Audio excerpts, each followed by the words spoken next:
اللهم صل على محمد وعلى آل محمد كما صليت على إبراهيم وعلى آل إبراهيم إنك حميد مجيد.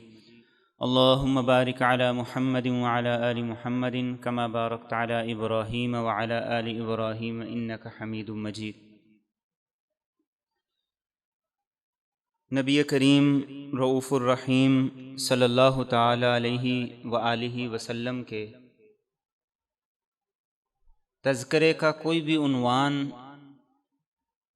وہ پوری دنیا کے لیے مشعل راہ ہے، اور آپ کی رحمت اور آپ کے جان رحمت ہونے کا جو عنوان ہے، یہ اسلام کے پیغام کے طور پر دنیا کے غیر مسلموں کے لیے بھی ایک بڑا خوبصورت عنوان ہے۔ آپ رحمت للعالمین ہیں، سارے جہانوں کے لیے رحمت ہے، اور پھر اس رحمت کے کئی پہلو ہیں، اور اس پہلو میں سے ایک پہلو یہ ہے کہ بچوں کے لیے بھی آپ رحمت للعالمین، آپ کی رحمت بچوں کے لیے بھی، جیسا کہ میں نے کل عرض کیا کہ آپ سراپا رحمت ہیں ہر ایک کے لیے، اپنوں کے لیے بھی غیروں کے لیے بھی۔ اور ایک حدیث طیبہ اگر اسے اپنا لیا جائے تو آج کے معاشرے میں جتنے اختلاف، جھگڑے، انتشار، سارے کے سارے ختم ہو جائیں۔ اور ایسی حدیث طیبہ ہے کہ جو ہم میں سے ہر ایک کو زبانی یاد ہے، بلکہ بچوں کو زبانی یاد کرائی جاتی ہے۔ من لم یرحم صغیرنا ولم یوقر کبیرنا فلیس منا۔ آپ نے فرمایا کہ جو ہمارے چھوٹوں پر رحم نہ کرے، ہمارے بڑوں کی عزت نہ کرے، وہ میری امت کا حصہ ہی نہیں۔ آج اس عنوان کو لے کے اگر دیکھا جائے کہ چھوٹوں پر رحمت، چھوٹوں پر شفقت، چھوٹوں پر رحمت اور بڑوں کی عزت اور توقیر، یہ ایک ایسا عنوان ہے کہ اس عنوان سے سارے جھگڑے ختم ہوتے۔ آج بڑے بھائی کو کوئی بڑا سمجھتا ہے، آج باپ کی کیا وہی عزت قدر ہے جو ایک دوست کی ہے؟ آج ماں کا وہی مقام ہے جو بیوی کو دیا جاتا ہے، جتنی اس کی سنی مانی جاتی ہے۔ آج کسی بھی سٹیج پہ آپ دیکھ لیں، کسی بھی بڑے مسئلے کو دیکھ لیں، چھوٹے کو دیکھ لیں، اگر اس ایک حدیث طیبہ کو لیا جائے تو معاملہ ہی ختم ہو جائے۔ بڑا بڑا ہے، چھوٹا چھوٹا ہے، چھوٹا بڑا نہیں بن سکتا، بڑا چھوٹا نہیں ہو سکتا، یہ اللہ کا نظام فطرت ہے۔ اس لیے کہا جو بڑا ہے اس کی عزت کرو، اور محدثین لکھتے ہیں عزت اس لیے کرو کہ اس کی نیکیاں تم سے زیادہ ہی ہوں گی۔ چھوٹا ہے اس کے ساتھ شفقت اور رحمت والا معاملہ کرو، اس لیے کہ اس کے گناہ تم سے کم ہی ہوں گے۔ آج اندر تکبر ایسا بھر گیا کہ ہر آدمی کہتا ہے میں بڑا ہوں، کوئی اپنے آپ کو کسی سے چھوٹا سمجھنے کے لیے تیار نہیں۔ اس وجہ سے اختلاف بھی ہیں، جھگڑے بھی ہیں، انتشار بھی ہیں۔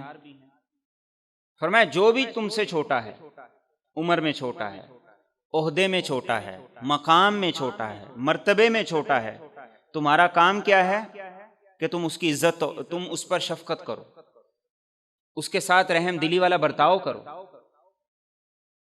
اگر یہ ایک بات اس پر ہمارے آفیسز میں عمل ہو، ہمارے محکمے سارے کے سارے ٹھیک نہ ہو جائیں، جہاں بغیر نوٹ کے، بغیر پیسے کے سنوائی کوئی نہیں، اور اگر ساری کی ساری ماتحت کام کرنے والی لیبر، ملازمین کسی بھی شعبے کے ہوں، وہ اپنے بڑے کی عزت اور توقیر کرنا شروع کر دیں، اس کا احترام شروع کر دیں، تو کیا سارے کا سارا معاشرہ ٹھیک نہ ہو جائے؟ یہ عنوان ہے، اور کیا فرمایا؟ فلیس منا، ایسے آدمی کا میری امت میں شمار ہی نہیں ہے جو چھوٹوں پہ شفقت نہیں کرتا، چھوٹوں کے ساتھ رحمت والا برتاؤ نہیں کرتا اور بڑوں کی عزت نہیں کرتا۔ عنوان چونکہ چھوٹوں پر رحمت اور شفقت ہے، لیکن ایک حدیث طیبہ بڑوں کی عزت اور توقیر کے حوالے سے جو یاد رکھنے کی ہے، نبی مکرم صلی اللہ تعالی علیہ وآلہ وسلم نے ارشاد فرمایا، جو کسی بڑے کی، کسی بزرگ کی، کسی بوڑھے کی عزت اس کے بڑا ہونے کی وجہ سے کرتا ہے تو اللہ رب العزت جب وہ بڑی عمر میں آئے گا، وہ بڑھاپے میں آئے گا، اس کے بال سفید ہوں گے، اس کا بدلہ اسے دنیا میں اس طرح عطا کریں گے کہ کوئی اس کی بھی عزت کرے، کوئی اس کا بھی احترام کرے گا۔ جیسی کرنی ویسی بھرنی، نیکی کے معاملے میں بھی ہے، گناہ کے معاملے میں بھی ہے۔ تو ہر چھوٹے پر رحمت، یہ میرے اور آپ کے نبی صلی اللہ علیہ وسلم کی صفت رحمت، رحمت للعالمینی کا ایک خوبصورت انداز ہے۔ اس لیے صحابہ یہ روایت کرتے ہیں کہ نبی مکرم صلی اللہ علیہ وآلہ وسلم سے زیادہ بچوں پر شفقت کرنے والا، رحمت کرنے والا، ان سے محبت اور پیار کرنے والا ہم نے کوئی نہیں دیکھا۔ آپ تشریف فرما تھے کہ ایک بڑا عرب کا سردار آیا ہوا تھا جس کا نام تھا اقرع بن حابس تمیمی۔ اتنے میں امام حسن مجتبی رضی اللہ تعالیٰ عنہ آئے، بچے تھے، چھوٹے تھے۔ نبی کریم رؤوف الرحیم صلی اللہ علیہ وسلم نے ان کے چہرے پر بوسہ لیا تو اقرع بن حابس نے کہا کہ میرے 10 بیٹے ہیں، میں نے تو کبھی کسی کو بوسہ نہیں دیا، کبھی کسی سے پیار نہیں کیا، کبھی کسی کو نہیں چوما۔ تو نبی کریم صلی اللہ علیہ وسلم نے اس کی طرف دیکھا اور فرمایا من لا یرحم لا یرحم، جو رحم نہیں کرتا اس پہ بھی رحم نہیں کیا جاتا۔ اولاد سے محبت کرنا، اولاد کو چومنا، اولاد کا بوسہ لینا، یہ رحمت ہی کا ایک تقاضا ہے۔ اور ایک دوسری حدیث طیبہ میں نبی کریم صلی اللہ علیہ وسلم کے پاس جب کچھ دیہاتی آئے تو انہوں نے دیکھا کہ یہاں تو بڑا رواج ہے، بچوں کو چومتے ہیں، ان کو بوسہ دیتے ہیں۔ تو انہوں نے کہا کیا تم بچوں کو بوسہ دیتے ہو، چومتے ہو؟ تو صحابہ نے کہا بالکل۔ انہوں نے کہا کہ ہم تو اللہ کی قسم ایسا نہیں کرتے۔ بسا اوقات کیا ہوتا ہے، ماں باپ اپنا برم قائم رکھنے کے لیے، اپنا روب قائم رکھنے کے لیے بچوں سے فاصلہ رکھتے ہیں۔ تو انہوں نے کہا کہ ہم نے تو کبھی ایسا نہیں کیا۔ تو نبی کریم صلی اللہ علیہ وسلم نے جو بات ارشاد فرمائی، آپ نے فرمایا وَأَمْلِكُ إِنْ كَانَ اللَّهُ نَزَعَ مِنْكُمُ الرَّحْمَةَ، فرمایا اگر اللہ نے تمہارے دل سے رحمت کو نکال دیا ہے تو میں کچھ نہیں کر سکتا۔ تو گویا صحابہ کو بھی یہی تعلیم دی کہ اپنے بچوں کو بوسہ دو، ان سے محبت اور پیار کا اظہار کرو، اس لیے کہ اولاد کا یہ ایک اہم حق ہے۔ جب اولاد کو پتا ہو کہ باپ کا میرے ساتھ تعلق کیسا ہے، رشتہ کیسا ہے، اسے یہ پتا ہو میرے اچھے کام پہ مجھے اپریشیٹ کیا جائے گا، میری حوصلہ افزائی کی جائے گی، میرا ماتھا چوما جائے گا، تو اس کا جو باپ کے ساتھ رشتہ ہوگا، اس کا جو باپ کے ساتھ ناتا ہوگا، وہ ویسا نہیں ہو سکتا کہ جو باپ اپنی اولاد سے فاصلہ رکھتا، جس باپ کے آنے پر بچوں کے سانس خشک ہو جاتے ہیں، جس باپ کے سامنے بچے اپنی رائے کا اظہار نہ کر سکتے ہیں، ایسا باپ کبھی کامیاب باپ نہیں بن سکتا۔ ایسا باپ کبھی بھی اپنی زندگی میں اپنی اولاد کو کامیاب دیکھ ہی نہیں سکتا جس نے اپنی اولاد کے ساتھ اس رحمت اور شفقت والا برتاؤ نہیں کیا۔ اور کیسی رحمت تھی اولاد کے ساتھ، اللہ کے رسول صلی اللہ علیہ وسلم کے جو صاحبزادے تھے ابراہیم، جو حضرت ماریہ قبطیہ رضی اللہ تعالیٰ عنہ کے بطن سے پیدا ہوئے۔ عربوں کا دستور تھا کہ وہ بچوں کو دودھ پلانے کے لیے دوسری جگہ پر بھیجا کرتے تھے، شہر سے تھوڑا ہٹ کے، تاکہ آب و ہوا بھی صاف ملے اور اس کے ساتھ ساتھ یہ کہ زبان بھی خالص ہو، دونوں مقصد ہوتے تھے۔ چونکہ شہروں کی زبان میں ملاوٹ بہت زیادہ ہوتی ہے، آج ہم دیکھ رہے ہیں، کہنے کو ہم اردو سپیکنگ ہے، لیکن اردو کے ساتھ بھی سپیکنگ کا لفظ لگانا پڑتا ہے کہ ہم اردو بولنے والے ہیں۔ ہماری زبان میں آدھے سے زیادہ الفاظ وہ ہیں جو انگلش کے آ چکے۔ تو اللہ کے رسول صلی اللہ علیہ وسلم کے بیٹے ابراہیم، وہ مدینہ کی ایک جگہ تھی جسے عوالی کہا جاتا ہے، تو وہاں پہ دودھ پلایا جا رہا تھا ان کو۔ نبی کریم رؤوف الرحیم صلی اللہ علیہ وسلم کے بارے میں صحابہ فرماتے ہیں کہ آپ بیٹے کو دیکھنے جاتے، ملاقات کرنے جاتے تو اس دایا کے گھر میں جایا کرتے تھے، اور اس دایا کا خاوند لوہار تھا، یعنی اس دور میں بھی لوہار ہوا کرتے تھے۔ اب سید لوہار بھی ہو سکتا ہے کوئی لکھنا شروع کر دے کہ ہمارا سلسلہ نسب ان کے ساتھ جا کے ملتا ہے۔ خیر، یہ خوشطبی کی بات تھی۔ تو وہ لوہار تھے، اور لوہار بھی کیسے تھے کہ گھر میں دھواں رہتا تھا۔ میرے اور آپ کے نبی صلی اللہ علیہ وسلم کی زندگی کو اگر قریب کی اینک لگا کے دیکھیں گے تو پھر ہمیں اپنے نبی کی زندگی اور ان کی شان اور ان کے مقام کا پتہ چلے۔ صحابہ فرماتے ہیں آپ جاتے، گھر میں داخل ہوتے، بیٹے کو بوسہ دیتے، جبکہ گھر میں اس کا خاوند کام بھی کر رہا ہوتا تھا، دھواں بھی اٹھ رہا ہوتا تھا، کبھی بھی اللہ کے رسول صلی اللہ علیہ وسلم نے اسے اپنی عزت کے خلاف نہیں سمجھا۔ آج ہم ذرا سوچیں، ہم کہتے ہیں کہ قبرستان کے اندر بھی ایسی ہو، اور اللہ سے پناہ مانگتے ہیں کہ میت کی تدفین تک ہمیں شامل ہونا پڑ جائے۔ ہاں، کوئی پیسے والا ہو تو پھر تو جانا پڑتا ہے، پھر تو مجبوری ہے جانا۔ کسی کی عیادت کے لیے جانا ہے تو پہلے یہ سوچتے ہیں ادھر اے سی ہے کہ نہیں ہے۔ کسی کی تعزیت کے لیے جانا ہے تو پہلے سوچتے ہیں اے سی ہے کہ نہیں ہے۔ میرے اور آپ کے نبی صلی اللہ علیہ وسلم کی حیات طیبہ کو اگر ہم قریب سے دیکھیں تو آپ کا مقام دیکھیں کہ عرش جو اللہ رب العزت کی مخلوقات میں سب سے بڑی مخلوق ہے، اس پہ آپ کے قدم مبارک پڑتے ہیں، اور آپ کی سادگی دیکھیے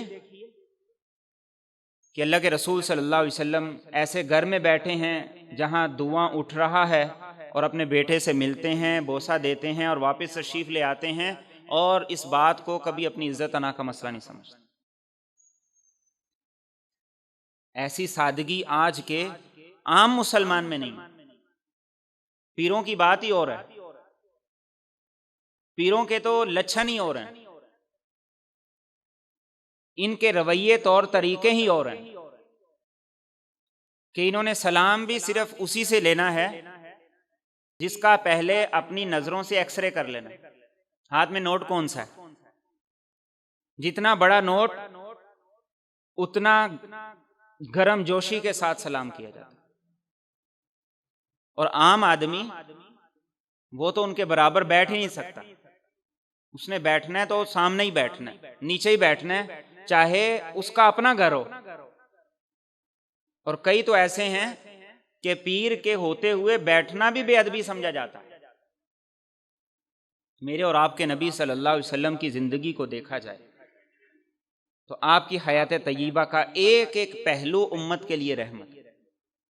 آپ نے دکھایا، اور آپ سے زیادہ کسی کی اصلاح کس نے کی ہوگی؟ آپ سے زیادہ کسی کی تربیت کس نے کی ہوگی؟ اور ایک بات عرض کروں کہ پیر وہی ہوتا ہے جس سے مرید کو کچھ ملتا ہو۔ وہ پیر نہیں ہوتا جس کی نظر ہر وقت مرید کی جیب پہ ہو. لینے والا پیر نہیں ہوتا، دینے والا پیر ہوتا. پیر نے تربیت دینی ہوتی ہے، پیر نے اصلاح کرنی ہوتی ہے، اس نے اپنے مرید کی خامیوں کو دور کرنا ہوتا ہے، اس نے اسے راہ راست پہ ڈالنا ہوتا ہے. پیر کا کام یہ ہوتا ہے. پیر کا کام یہ نہیں ہوتا کہ خود مر گیا ہے تو اب اولاد اس کی گدی پہ بیٹھ جائے گی، چاہے وہ 10 سال کا ہی کیوں نہ ہو، 8 سال کا ہی کیوں نہ ہو. تو پیر کا کام ہوتا ہے تربیت کرنا. اسی عنوان سے بیعت ہے. تو میرے اور آپ کے نبی صلی اللہ علیہ وسلم کی زندگی میں ایسی سادگی تھی، اور پھر آپ کا محبت کا عالم یہ تھا. ابو قتادہ رضی اللہ تعالیٰ عنہ کہتے ہیں اللہ کے رسول صلی اللہ علیہ وسلم نفل نماز ادا کر رہے تھے. حضرت زینب رضی اللہ تعالیٰ عنہ جو آپ کی سب سے بڑی صاحبزادی، ان کی بیٹی امامہ رضی اللہ تعالیٰ عنہ، ان کو دوران نماز آپ نے کندھے پہ بٹھایا ہوا، نماز پڑھ رہے ہیں اور امامہ رضی اللہ تعالیٰ عنہ بچی ہیں آپ کے کندھے پہ بیٹھی ہوئی. جب آپ رکوع میں جاتے ہیں تو اسے ساتھ بٹھا دیتے ہیں، اور جب رکوع سے اٹھ کے کھڑے ہوتے ہیں تو کھڑے ہو کے دوبارہ اس سے کندھے پہ بٹھا لیتے ہیں، اور سجدے میں جاتے ہیں تو پھر ساتھ بیٹھی ہے، اٹھنے لگتے ہیں تو اسے بھی اپنے کندھے پہ بٹھا لیتے ہیں. میرے اور آپ کے نبی بچوں سے ایسے محبت کرتے تھے، اور نفل نماز کے دوران بچوں کو اپنے کندھے پہ بٹھایا کرتے. اس کا اثر لازمی طور پر بچوں کی تربیت پہ پڑتا ہے، اس کا اثر لازمی طور پر بچوں کی عادات پہ پڑتا ہے. یہ میرے اور آپ کے نبی کی بچوں سے محبت تھی. اور حضرت برا کہتے ہیں کہ میں نے اللہ کے رسول صلی اللہ علیہ وسلم کو دیکھا کہ آپ نے اپنے نواسے امام حسن مجتبیٰ کو کندھے پہ بٹھایا ہوا تھا، تشریف لے جا رہے تھے، اور یہ کہہ رہے تھے اللہم انی احبہ فاحبہ، اے اللہ میں اس سے محبت کرتا ہوں، تو بھی اس سے محبت کر. آج میں اور آپ اپنے بچوں کو کندھے پر بٹھا کے بازار میں نکلنا پسند کریں گے؟ ہمیں یہ بات شرم دلاتی، عار دلاتی کہ بچے کو کندھے پہ بٹھایا ہوا. اب تو باپ تو دور کی بات ہے، مائیں بھی اٹھانے کے لیے تیار نہیں، مائیں بھی اٹھانے کے لیے تیار نہیں ہے. تو شفقت اور محبت کے رویے یہ بچوں پہ اثر انداز ہوتے ہیں. شفقت اور محبت کے رویے بچوں کی تربیت میں اہم کردار ادا کرتے ہیں. اور ایک اور حدیث طیبہ میں اللہ کے رسول صلی اللہ علیہ وسلم کے بارے میں حضرت عائشہ رضی اللہ تعالیٰ عنہ روایت کرتی ہیں، فرماتی ہیں کہ آپ کے پاس بچوں کو لایا جاتا تھا تاکہ آپ ان کے لیے دعا کریں، اور اللہ کے رسول صلی اللہ علیہ وسلم بچوں کے سر پہ ہاتھ پھیرتے، ان کے لیے دعا کرتے. صحابہ فرماتے ہیں کہ ایک دفعہ ایک بچے کو لایا گیا، آپ نے اسے اپنی گود میں بٹھایا اور اس نے آپ کی گود میں پیشاب کر دیا. فرماتے ہیں کہ آپ کے چہرہ انور پر ناگواری کے بالکل آثار نہیں آئے. بچے کو پیار کیا، محبت کی، اس کے لیے دعا کی، اس کے سر پہ ہاتھ پھیرا، اس کے والد کے سپرد کیا، پانی منگوایا، اور وہیں صحابہ کے سامنے اپنے کپڑوں کو جہاں اس نے پیشاب کر دیا تھا دھو دیا اور اٹھ کے چلے گئے. کیسی خوبصورت میرے اور آپ کے نبی کی زندگی تھی، اور کیسی سادہ زندگی تھی، کیسی محبت بھری زندگی تھی. آج اتنی مہنگائی کے بعد ہر آدمی یہ سوچنے پہ مجبور ہے کہ نہیں ہے کہ کیا کم کریں کیا چھوڑیں. ہر آدمی سوچ رہا ہے یا نہیں سوچ رہا؟ لیکن آج سے 10 سال پہلے جب میرے اور آپ کے نبی کی سادگی کی باتیں کی جاتی تھی تو لوگ کہتے تھے کہ مولوی ہمیں پتھروں کے دور میں لے جانا چاہتے ہیں. تو آج IMF کہاں لے کے جانا چاہتے ہیں؟ یہ میرے اور آپ کے نبی صلی اللہ علیہ وسلم کی زندگی کی یہ سادگی تھی. آج ہم نے اپنی جھوٹی عزتوں کے ڈونگر چالی ہیں، بلا وجہ چھوٹی بڑی باتوں کو اپنی عزت اور انا کا مسئلہ بنا لی۔ آپ صحابہ کے سامنے تشریف فرما ہیں، صحابہ کے سامنے سب کچھ ہو رہا ہے، نہ میرے اور آپ کے نبی اسے اپنی شان کے منافی سمجھ رہے ہیں، اور صحابہ تو پھر ہر چیز کو محبت کی نگاہ سے دیکھا کرتے تھے۔ جب نبی عمل کریں گے تو صحابہ کیسے پیچھے رہیں گے؟ جب نبی خود پریکٹیکل کر کے دکھائیں گے تو صحابہ کی زندگی میں اور ان کے عمل میں یہ چیزیں کیوں نہیں آئیں گی؟ اور ایک اور حدیث طیبہ، اللہ کے رسول صلی اللہ علیہ وسلم آپ تشریف فرما تھے، عمر بن ابو سلمہ رضی اللہ تعالیٰ عنہ، آپ کی زوجہ مطہرہ ام سلمہ رضی اللہ تعالیٰ عنہ، ان کے پہلے خاوند تھے ابو سلمہ رضی اللہ تعالیٰ عنہ۔ وہ اور نبی کریم صلی اللہ علیہ وسلم آپس میں رضائی بائی بھی تھی۔ ام سلمہ رضی اللہ تعالیٰ عنہ سے آپ کا نکاح ہو گیا، اور بیٹے تھے عمر بن ابو سلمہ، جن کی پرورش نبی کریم صلی اللہ علیہ وسلم کے گھر میں ہوتی تھی۔ دونوں باتوں کو آپ نے ملا کے دیکھنا ہے۔ ایک طرف کیا ہے؟ بچوں سے شفقت بڑی ہے، محبت بڑی ہے، پیار بڑا ہے، اور دوسری طرف کیا ہے کہ تربیت کو اس لیے نہیں چھوڑا جا رہا کہ بچہ ہے۔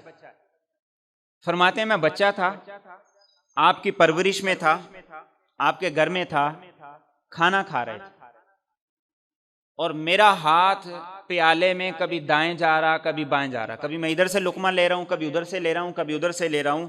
فرماتے ہیں کہ اللہ کے رسول صلی اللہ علیہ وسلم نے میرا ہاتھ پکڑ لیا اور کہا کہ یا غلام، اے بیٹے، اے بچے، سم اللہ، سب سے پہلے بسم اللہ پڑھو، وَكُلْ بِيَمِينِكَ، دائیں ہاتھ سے کھاؤ، وَكُلْ مِمَّا يَلِيكَ، اپنے آگے سے کھاؤ۔ فرماتے ہیں یہ بچپن کی وہ تربیت تھی کہ اس کے بعد زندگی میں کبھی یہ تین کام نہیں بولا، محبت بھی، شفقت بھی، ساتھ تربیت بھی۔ آج ہم نے محبت شفقت کے نام پہ اپنے آپ کو بندر بنا لیا، بچے بندروں کی طرح ہمارے ساتھ سلوک کرتے ہیں۔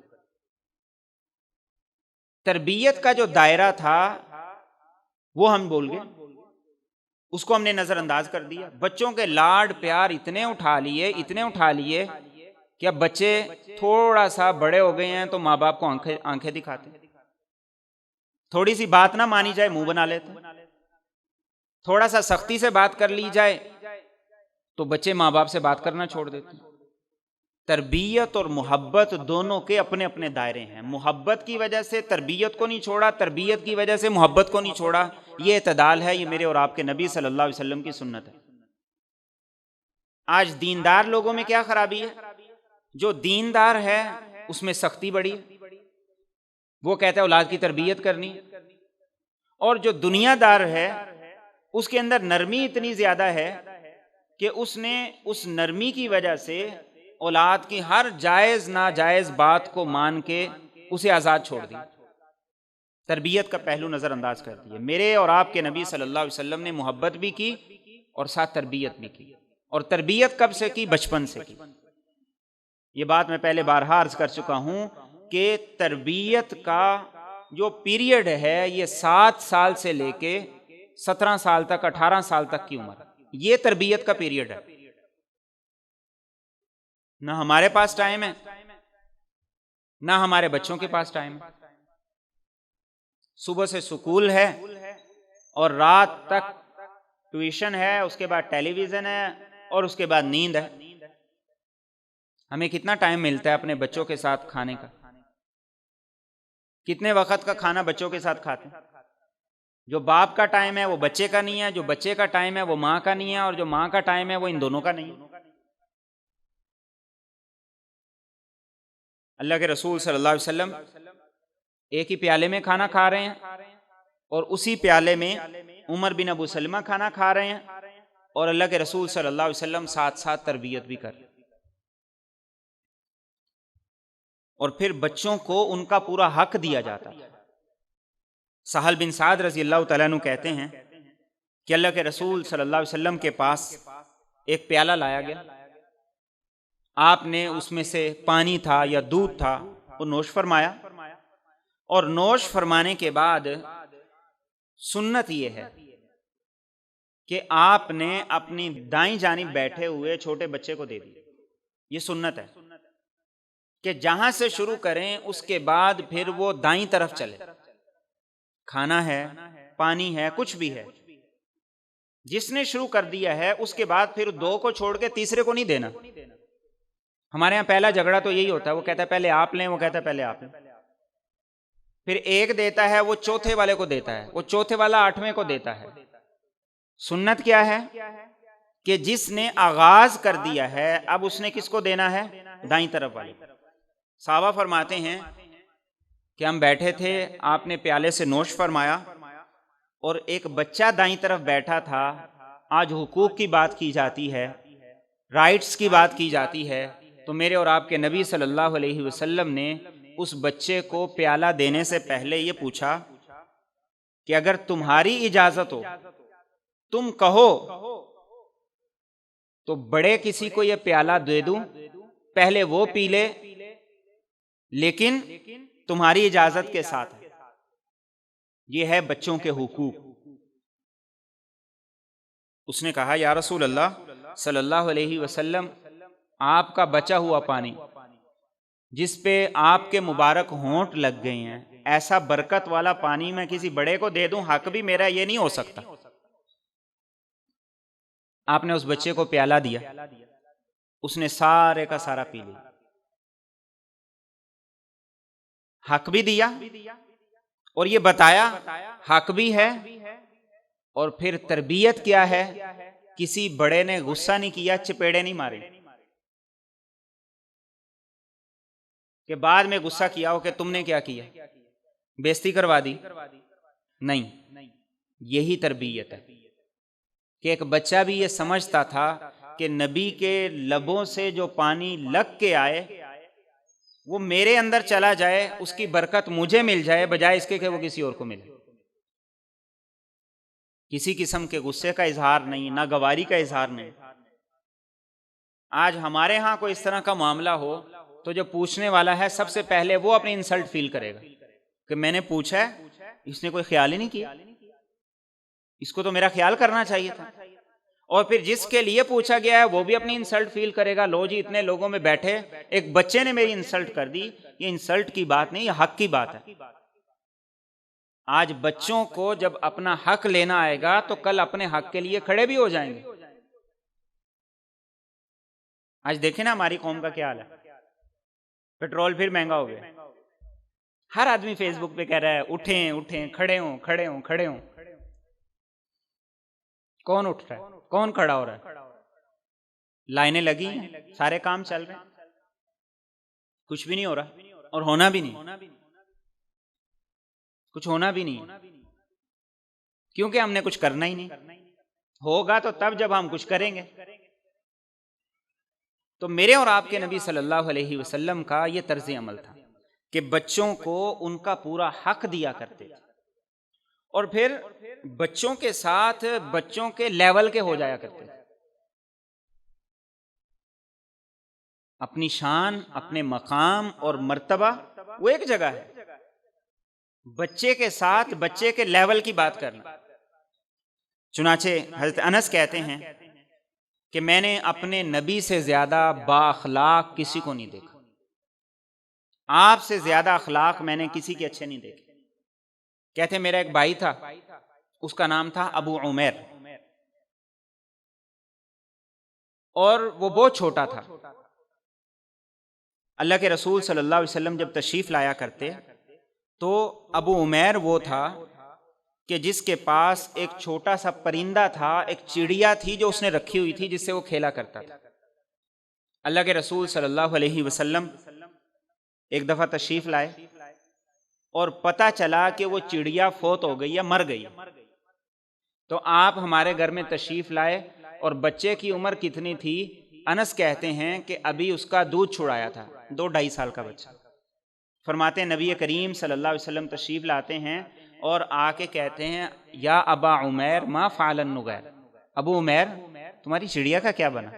رونے لگ گیا، ساری سٹوری سنانے لگ گیا کہ اس کو یہ ہوا وہ ہوا، مر گئی۔ یہ میرے اور آپ کے نبی کے اخلاق تھے کہ بچوں کے ساتھ بچوں کے لیول کی بات، اور یہ کوئی اپنا بچہ نہیں تھا، اپنے خاندان کا نہیں تھا، لیکن آپ اس کے باوجود بچوں کے ساتھ اس طریقے سے گل مل جایا کرتے تھے کہ آپ کی رحمت بچوں کے لیے بھی، آپ کی شفقت بچوں کے لیے بھی، آپ بچوں کے بھی نبی ہیں، آپ بچوں کے لیے بھی رحمت للعالمین۔ اور ابو بکرہ رضی اللہ تعالیٰ عنہ کہتے ہیں میں نے اللہ کے رسول صلی اللہ علیہ وسلم کو دیکھا، آپ ممبر پہ تشریف فرما تھے اور امام حسن مجتبی ممبر پہ آپ کے ساتھ بیٹھے ہوئے تھے۔ آپ ایک دفعہ امام حسن رضی اللہ تعالیٰ عنہ کو دیکھتے اور دوران خطبہ دوسری مرتبہ لوگوں کو دیکھتے اور یہ بات ارشاد فرمائے، ان ابنی ھذا سید، کہ میرا یہ بیٹا سردار ہے اور اس کے ذریعے اللہ رب العزت مسلمانوں کی دو بڑی جماعتوں میں صلح کروائے۔ ایک اور حدیث مبارکہ سن لیجیے، اسامہ بن زید کہتے ہیں اللہ کے رسول صلی اللہ علیہ وسلم مجھے پکڑتے، اپنی دائیں ران پہ بٹھاتے اور امام حسن مجتبی انہیں بائیں ران پہ بٹھاتے اور پھر یہ کہتے اے اللہ ان دونوں پہ رحم کر، اس لیے کہ میں ان دونوں کے ساتھ شفقت اور پیار والا برتاؤ کرتا ہوں۔ امام حسن مجتبی کا جو کردار تھا، اس کردار کو سمجھنے جاننے کی ضرورت ہے۔ المیہ یہ ہے کہ امام حسن مجتبی کا تذکرہ سنیوں نے بھی چھوڑ دیا اور شیعوں نے بھی چھوڑ دیا۔ کبھی آپ نے سنا امام حسن مجتبی کے نام کا کسی نے جلوس نکالا ہو؟ کبھی سنا آپ نے ان کے ولادت کے دن پہ کوئی جلوس نکلا ہو، ان کی شہادت کے دن پہ کوئی جلوس نکلا ہو؟ امام حسین رضی اللہ تعالیٰ عنہ کا تو سب کو پتہ ہے کہ محرم میں ان کی شہادت پہ باقاعدہ مجالس ہوتی ہیں، مرثیے ہوتے ہیں، پیٹا جاتا ہے، ماتم ہوتا ہے، پھر اس کے بعد 40واں ہوتا ہے، پھر روڈ بند کیے جاتے ہیں۔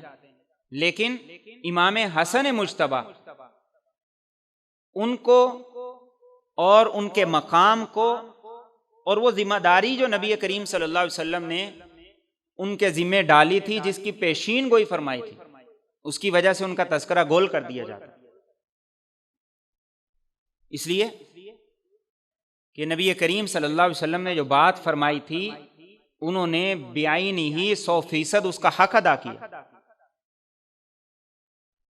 اس لیے آپ دیکھیں گے کہ جتنے بھی ائمہ کرام ہیں جنہیں روحانی طور پر شیعہ حضرات خلافت کا اور امامت کا حقدار سمجھتے ہیں، وہ امام حسین رضی اللہ تعالیٰ عنہ کے بعد سارے کے سارے انہی کی نسل میں سے ہیں۔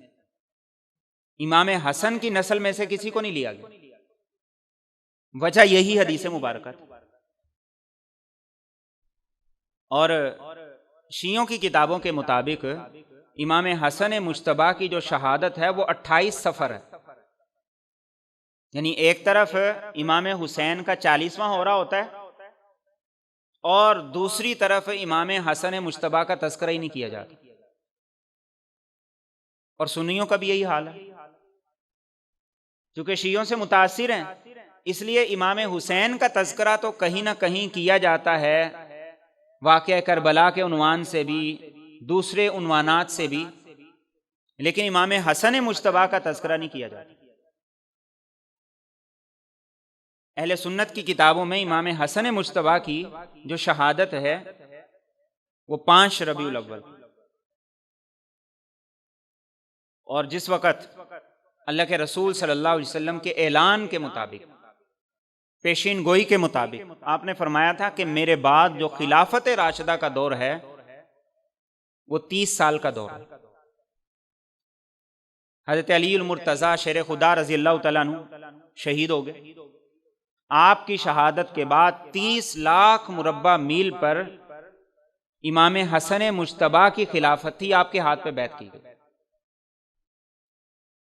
30 لاکھ مربع میل کے آپ حکمران تھے، اور حکمران بھی کیسے تھے؟ خلیفہ راشد تھے۔ خلافت راشدہ کا دور آپ کا دور ہے۔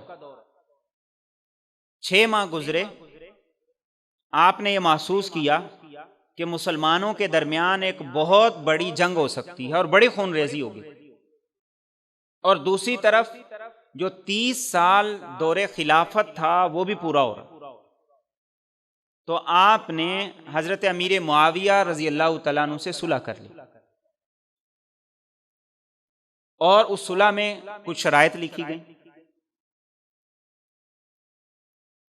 جب صلح ہو گئی تو شیعہ کی مستند کتابوں کے مطابق ہوا یہ کہ جو امام حسن مجتبیٰ کے ساتھ جتنے بھی لوگ تھے انہوں نے آپ کے ساتھ ظلم بھی کیا، تشدد بھی کیا، آپ کا خیمہ اسے آگ لگا دی، آپ کا سامان چھین لیا، یہاں تک کہ آپ کا مسلح تک چھین لیا،